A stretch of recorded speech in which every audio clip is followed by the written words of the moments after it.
Prefitin. Rahasia gelap daya tempur tentara Nazi di Perang Dunia II.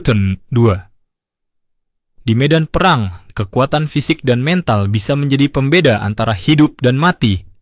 Tapi apa jadinya ketika kekuatan itu tidak murni, melainkan didorong oleh obat-obatan? Ini adalah kisah tentang sebuah pil kecil yang mengubah sejarah perang modern. Obat itu bernama Prefitin. Perang bukan hanya soal peluru dan strategi, tapi juga soal tubuh manusia.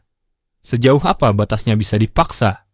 Di Perang Dunia Kedua, Jerman punya jawabannya. Bukan teknologi, bukan siasat, tapi sebuah pil kecil. Namanya Prefitin. Prefitin adalah nama dagang dari metamfetamin, senyawa psikoaktif yang kini dikenal luas sebagai bahan utama narkoba bernama sabu-sabu. Namun, pada akhir 1930-an dan awal 1940-an, Prefitin dipasarkan secara legal di Jerman. Awalnya digunakan untuk meningkatkan konsentrasi dan melawan rasa lelah. Obat ini dengan cepat menarik perhatian militer Nazi. Prefitin diproduksi oleh perusahaan farmasi Temmler Werke dan dijual bebas sebagai stimulan. Iklan-iklan saat itu menyebutnya sebagai penambah semangat dan penangkal kelelahan. Ketika Jerman bersiap menginvasi Polandia dan Perancis, para perencana militer menyadari satu hal penting. Tentara harus terus bergerak, tanpa tidur, tanpa lelah. Tahun 1939, Adolf Hitler memulai invasi ke Polandia dan dunia terguncang. Namun ambisi Nazi lebih dari itu. Mereka ingin menggulung Eropa dengan kecepatan kilat. Lahirlah doktrin Blitzkrieg, perang petir, serangan cepat, tanpa henti, tanpa waktu tidur. Pada tahun 1940, menjelang invasi Prancis lewat Belgia dalam Blitzkrieg, militer Nazi membagikan jutaan tablet Prefitin kepada pasukan mereka. Tujuannya jelas, membuat tentara tetap terjaga dan agresif selama berhari-hari. Hal ini secara tradisional dikaitkan dengan keunggulan dan optimalisasi teknologinya, serta strategi inovatifnya. Memang semuanya dihitung secara akurat, dari berat senjata api hingga waktu ofensif. Wehrmacht tidak akan menyerahkan apapun pada keberuntungan. Namun, ada satu trik lagi yang perlu dipertimbangkan. Obat peningkat kinerja. Obat-obatan ini digunakan sebagai alat strategis di kedua kubu selama Perang Dunia Kedua, karena efeknya yang menyegarkan dan menggairahkan. Akan membahas bagaimana obat-obatan memainkan peran yang luas dalam keberhasilan dan kegagalan Nazi Jerman, dari terobosan di Polandia hingga kekalahan rezim tersebut. Tapi bagaimana caranya manusia biasa bisa terus bertempur selama 3 hari tanpa tidur? Jawabannya, Prefitin, obat yang dibuat dari metamfetamin murni. Ini bukan sekadar stimulan, ini narkotika dan diberi ke jutaan tentara. Kombinasi kecepatan, kejutan, dan stamina ekstrim jadi kunci kemenangan kilat Hitler, dan Prefitin jadi salah satu alatnya. Beberapa catatan menyebutkan bahwa dalam satu kampanye militer saja, lebih dari 35 juta tablet Prefitin dibagikan kepada tentara Jerman, termasuk divisi Panzer dan Luftwaffe, Angkatan Udara.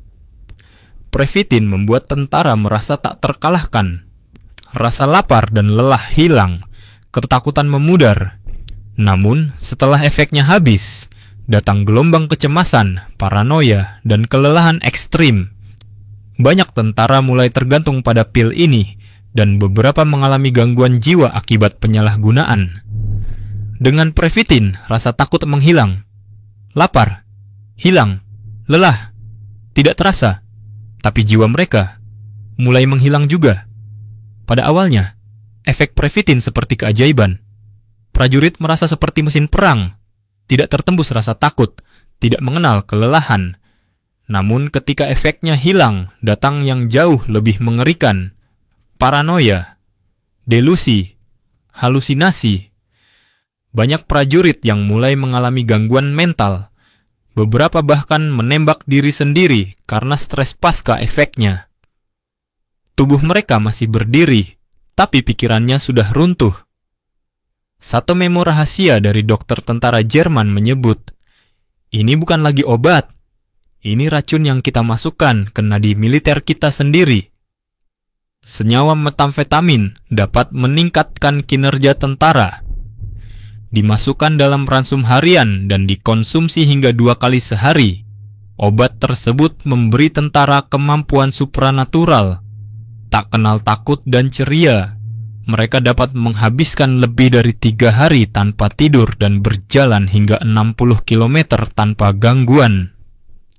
Hal ini memungkinkan invasi cepat ke Polandia pada tahun 1939, Blitzkrieg melalui Ardennes, Prancis pada tahun 1940, dan kampanye Balkan tahun 1941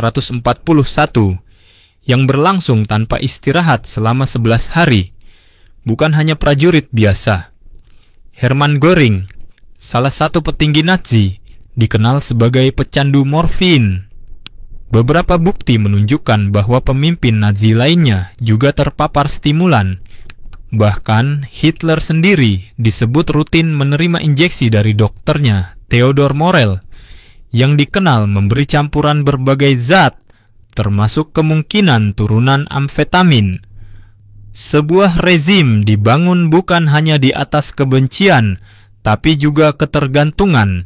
Tentara tidak hanya mengandalkan Previtin saat pertempuran, beberapa mulai memintanya secara diam-diam. Ada yang menyembunyikan pil dalam perban, ada yang menukar makanan demi Previtin. Militer Jerman mulai khawatir. Pada 1941, mulai ada pembatasan distribusi. Tapi, sudah terlambat. Kecanduan telah menjadi senjata paling mematikan dalam pasukan Nazi. Previtin bukan hanya obat perang, ia juga menjadi kutukan yang menghantui para penggunanya. Setelah perang berakhir, banyak ilmuwan dan agen intelijen dari sekutu mempelajari dampak penggunaan Previtin. Tidak sedikit negara yang kemudian mengembangkan program serupa secara diam-diam, termasuk Amerika Serikat dan Uni Soviet.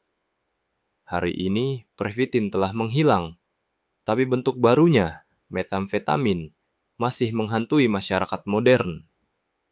Pil kecil yang dulu menggerakkan perang, kini merusak jutaan kehidupan. Previtin awalnya diciptakan oleh perusahaan Temmler di Berlin tahun 1937. Digunakan oleh pelajar, pekerja, bahkan ibu rumah tangga Jerman yang ingin tetap produktif. Tapi tak lama kemudian, pihak militer melihat potensinya.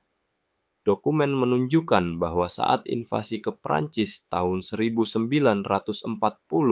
lebih dari 35 juta pil Previtin dikirim ke tentara Jerman. Pasukan panzer melaju siang dan malam tanpa tidur. Para pilot Luftwaffe terbang selama 24 jam penuh. Ironisnya, ketika efek negatif Previtin mulai terlihat, pemerintah Nazi justru mulai membatasi penggunaannya. Pada tahun 1941, penggunaan Previtin mulai dikontrol dan tidak lagi tersedia bebas. Namun, di garis depan, distribusi tetap berlanjut karena perang membutuhkan pasukan yang terus bergerak. Ketika pasukan Nazi mulai berbaring di salju untuk membiarkan diri mereka mati, mereka diberi Previtin. Setelah setengah jam, mereka secara spontan mulai merasa lebih baik. Dengan kesaksian pasukan militer mengungkapkan betapa senangnya mereka dengan efek positif Previtin dan bagaimana mereka meminta lebih banyak perbekalan. Cerita Previtin bukan hanya kisah sejarah. Ini adalah peringatan tentang bagaimana sains dan farmasi bisa dimanipulasi untuk perang dan kekuasaan. Previtin menunjukkan sisi gelap dari kemajuan medis, dan bagaimana ketika digunakan untuk tujuan militer, dampaknya bisa menghancurkan generasi. Setelah perang, penelitian terhadap metamfetamin dilanjutkan di berbagai negara, termasuk oleh Amerika Serikat dan Uni Soviet, yang sama-sama bereksperimen dengan obat perang untuk tentara mereka. Di balik setiap langkah kavaleri, setiap serangan mendadak, ada rahasia yang tak terlihat. Previtin adalah bagian dari mesin perang yang mengguncang dunia, tapi ia juga jadi pengingat bahwa ketika manusia bermain-main dengan batas kemampuan tubuh dan jiwa, harganya bisa sangat mahal. Previtin bukan hanya cerita tentang perang, ini adalah cerita tentang batas tubuh manusia, keserakahan kekuasaan, dan bagaimana satu pil kecil bisa mengubah jalan sejarah.